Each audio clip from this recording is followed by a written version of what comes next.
कांग्रेस के युवराज राहुल गांधी पीएम बनने का सपना देख रहे हैं। कांग्रेस लगातार राहुल गांधी को लॉन्च कर रही है, लेकिन राहुल गांधी की सियासी लॉन्चिंग नहीं हो पा रही है। कांग्रेस के नेता जो कर रहे हैं उससे पार्टी का खेल खराब हो रहा है। राहुल गांधी बीजेपी में टूट को लेकर दावा कर रहे थे, लेकिन कांग्रेस के नेता ने उन्हें आईना दिखाने का काम किया है कि टूट बीजेपी में नहीं कांग्रेस में होने वाली है। दोस्तों, कांग्रेस पार्टी अभी यूपी के मुख्यमंत्री और यूपी बीजेपी पर सवाल उठा ही रही थी कि वहां पर लोग इसीलिए हारे क्योंकि योगी के साथ वहां की भाजपा के मतभेद चल रहे हैं। लेकिन 99 सीट पाकर अहंकार में चोर कांग्रेस के घर का हाल क्या है वो उन्हें देखना मुनासिब नहीं लगता है।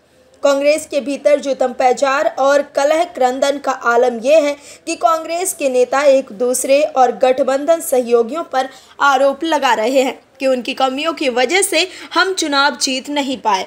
कांग्रेस के नेता पार्टी के भीतर ही रहकर एक दूसरे को धूल धूसरित करने में लगे हुए हैं। कांग्रेस के नेता कहने लगे हैं कि हम बाहर के लोगों की वजह से नहीं आ रहे हैं, बल्कि हमें हराने वाला हमारे घर का ही है। दर्शकों, क्या है कांग्रेस की रार की नई कहानी, बताते हैं आपको। दरअसल कांग्रेस नेता राहुल गांधी जो बीजेपी और एनडीए में टूट के दावे कर रहे थे, वो कांग्रेस को जोड़कर रखने में कामयाब साबित नहीं हो पाई है।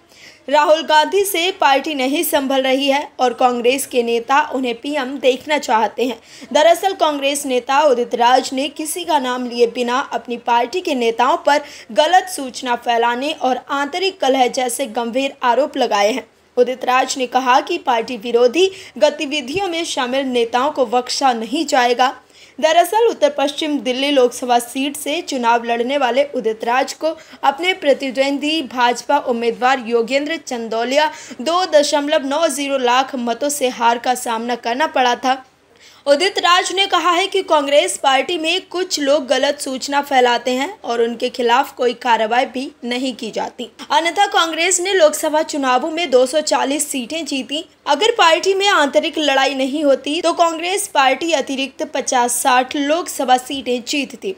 उन्होंने कहा कि कांग्रेस में कुछ ऐसे तत्व हैं जो अपने निजी लाभ के लिए पार्टी को नुकसान पहुंचाते हैं। ये पिछले 15-20 वर्षों से हो रहा है। पार्टी विरोधी गतिविधियों में शामिल नेताओं को बख्शा नहीं जाना चाहिए। बता दें कि बीते माह 4 जून को आए लोकसभा चुनाव के नतीजों में उत्तर पश्चिम दिल्ली सीट पर भारतीय जनता पार्टी उम्मीदवार योगेंद्र चंदौलिया ने अपने प्रतिद्वंदी कांग्रेस उम्मीदवार उदित राज को 2.90 लाख मतों से हरा दिया था। उनके मतों का अंतर राजधानी में अन्य सभी विजयी उम्मीदवारों से सबसे अधिक रहा।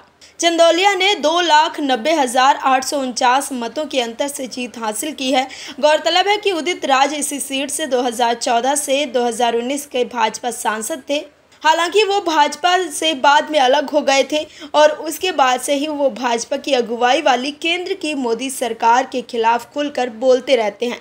दर्शकों, आने वाले समय में कई राज्यों में चुनाव हैं। अगर ऐसा ही चलता रहा तो पता चलेगा कि 99 सीट जीतने वाली कांग्रेस कई राज्यों को चुनावों में पूरी तरह से धराशायी न हो जाए। Bureau report, OMH news. और भी वीडियोस देखने के लिए चैनल को सब्सक्राइब करें और बेल आइकन को दबाएं।